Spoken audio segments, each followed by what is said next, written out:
Telangana rising global సమ్మిట్కు సర్వం సిద్ధమైంది. 44 దేశాల నుంచి 154 అంతర్జాతీయ ప్రతినిధులు హాజరవుతారని తెలంగాణ ప్రభుత్వం చెప్తోంది. ఇవాళ మధ్యాహ్నం 1:30కు గవర్నర్ జిష్ణుదేవ్ వర్మ సమ్మిట్ ప్రారంభిస్తారు. 2000 మంది విదేశీ ప్రతినిధులతో గ్రాండ్ ఓపెనింగ్ చేస్తారు. సమ్మిట్లో నోబెల్ బహుమతి గ్రహీతలు, గ్లోబల్ సీఈఓలు ప్రసంగాలు చేస్తారు. మధ్యాహ్నం 2:30 గంటలకు సీఎం రేవంత్ రెడ్డి కీలక ప్రసంగం ఉంటుంది. 2 రోజుల్లో 27 అంశాలపై సెషన్స్ జరుగుతాయి. హైదరాబాద్ వ్యాప్తంగా హైటెక్ 3D ప్రొజెక్షన్స్ అలాగే LED డిస్ప్లేలు ఆకర్షణీయంగా తీర్చిదిద్దారు. సాయంత్రం MM కీరవాణి సంగీత కచేరీ, తెలంగాణ ఫోక్ డ్యాన్స్ ఉంటాయి. ప్రత్యేకంగా డెలిగేట్స్కు పోచంపల్లి, చేరియాల ఆర్ట్, హైదరాబాదీ వంటలు రుచి చూపించనున్నారు.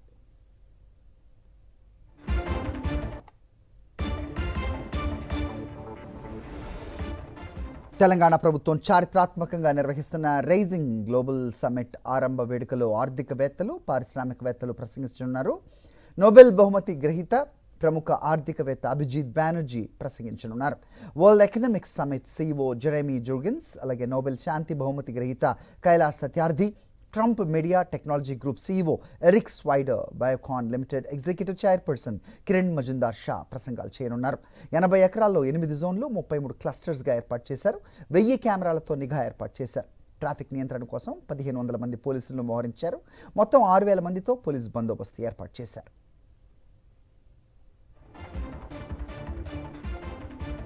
తెలంగాణ గ్లోబల్ సమ్మిట్ కోసం పోలీసులు 3 అంచెల భద్రతను ఏర్పాటు చేశారు. ఈ సమ్మిట్కు జాతీయ, అంతర్జాతీయ స్థాయి ప్రముఖులు, పెట్టుబడిదారులు, పారిశ్రామిక దిగ్గజాలు సుమారు 3000 మంది హాజరు కానున్నారు.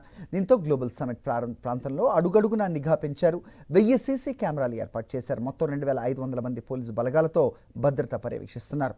ట్రాఫిక్ నిర్వహణ కోసం అందుబాటులో 1000 మంది ట్రాఫిక్ పోలీసులు, మార్షల్స్ విధులు నిర్వర్తిస్తున్నారు. గ్లోబల్ సమ్మిట్ జరిగే ప్రాంతంలో 2 రోజుల పాటు ట్రాఫిక్ను మళ్లిస్తారు. రైట్, ఇదే అంశంపై అప్డేట్స్ మా కరెస్పాండెంట్ శేఖర్ అడిగి తెలుసుకుందాం. శేఖర్, చెప్పండి, ఏంటి మిగతా అప్డేట్స్, ఎలా ఉన్నాయి ఏర్పాట్లు? ఈసారి తెలంగాణ రాష్ట్ర ప్రభుత్వం ప్రతిష్టాత్మకంగా నిర్వహిస్తున్నటువంటి గ్లోబల్ సమ్మిట్ మరి కాసేపట్లో ప్రారంభం కానుంది. మధ్యాహ్నం 12 గంటల తర్వాత ఈ కార్యక్రమం ప్రారంభమవుతుంది. 2 రోజుల పాటు ఈ కార్యక్రమాన్ని నిర్వహిస్తూ ఉన్నారు.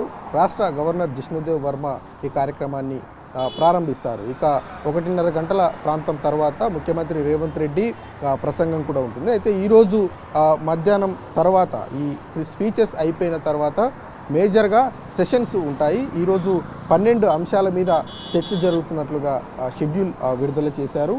3 గంటల నుంచి 4 గంటల వరకు హాల్ నెంబర్ 1, 2, 3 ఈ 3 హాళ్లలో గ్రీన్ ఎనర్జీకి సంబంధించినటువంటి అంశం మీద, అలాగే ఎలక్ట్రిక్ వాహనాలకు సంబంధించి నాన్ ఏవియేషన్ టెక్నాలజీ మీద, అదేవిధంగా సాంకేతిక రంగంలో సెమీ కండక్టర్కి సంబంధించినటువంటి అంశం మీద, ఈ 3 అంశాల మీద ఫస్ట్ 1 అవర్ సెషన్ ఉంటుంది.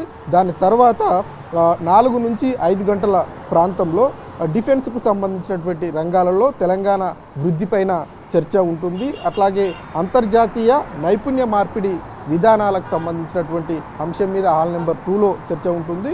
ఆరోగ్యంకి సంబంధించినటువంటి అభివృద్ధి రంగం పైన చర్చ ఉంటుంది. హాల్ నెంబర్ 4లో దేశ వివిధ రంగాలలో సాంకేతిక నైపుణ్యాలు, సహకారం, పెట్టుబడులకు సంబంధించినటువంటి భాగస్వాముల మీద చర్చ ఉండనున్నట్లు షెడ్యూల్ ప్రకటించేశారు. అదేవిధంగా 5 గంటల నుంచి 6:30 గంటల వరకు మొత్తం 4 హాల్స్ ఉంటాయి. ఈ 4 హాల్స్లో మొదటి హాల్స్కు సంబంధించి ఆసియా దేశాల ఆర్థిక భాగస్వామ్యం మీద చర్చ ఉంటుంది. అట్లాగే గిగ్ వర్కర్లు, డిజిటల్ ప్లాట్ఫామ్కు సంబంధించినటువంటి ఉద్యోగుల భవిష్యత్తుకు సంబంధించినటువంటి అంశం మీద చర్చ ఉండనుంది. అదేవిధంగా రైతుల ఆదాయం పెంపొందించే అంశం మీద హాల్ నెంబర్ 3లో చర్చ ఉండనుంది. దానికి సంబంధించినటువంటి ఏర్పాట్లను కూడా ఇప్పటికే పూర్తి చేశారు. ఇక ఈ 2 సెషన్స్ లలో మొత్తం 12 అంశాల మీద చర్చ ఉంది. మొత్తం 4 హాల్స్ ఏర్పాటు చేశారు. గ్లోబల్ సమ్మిట్ చుట్టుపక్కల కేవలం ట్రాఫిక్ను నియంత్రించడానికే 1500 మంది ట్రాఫిక్ అధికారులు ఉన్నారు. 6000 మంది వివిధ లాండ్ ఆర్డర్కి సంబంధించి కావచ్చు, స్పెషల్ బెటాలియన్ కావచ్చు, ఇతర బ్లాక్ బెటాలియన్కి సంబంధించినటువంటి అధికారులు భారీ బందోబస్తును నిర్వహిస్తూ ఉన్నారు. 1000 CC కెమెరాలు ఏర్పాటు చేసినటువంటి పరిస్థితులు. మొత్తం 44 దేశాల నుంచి 500కు పైచిలకు డెలిగేట్స్ వస్తూ ఉన్నారు. 200 వరకు వివిధ పారిశ్రామికవేత్తలు, వివిధ ప్రముఖులు హాజరవుతా ఉన్నారు. సినీ ప్రముఖులు అట్లాగే క్రీడాకారులకు సంబంధించినటువంటి ప్రఖ్యాత ప్రముఖులు కూడా హాజరు కానున్నారు.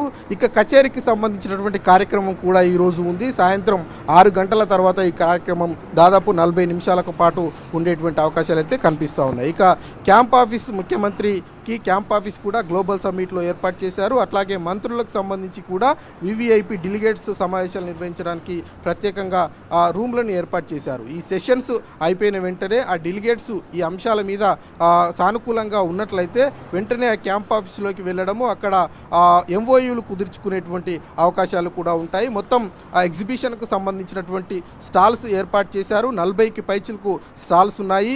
ఆ 40కి పైచిలకు స్టాల్స్లలో వివిధ జాతీయ అంతర్జాతీయకు సంబంధించినటువంటి సంస్థలు ఉన్నాయి. అక్కడకు వచ్చేటువంటి డెలిగేట్స్ అంతా కూడా ఆ స్టాల్స్లలో ఉన్నటువంటి ప్రతినిధులు ఎవరైతే ఉన్నారో వాళ్ళతో మాట్లాడతారు, చర్చ జరుపుతారు. నచ్చితే కనుక ఒప్పందాలు చేసుకుంటారు.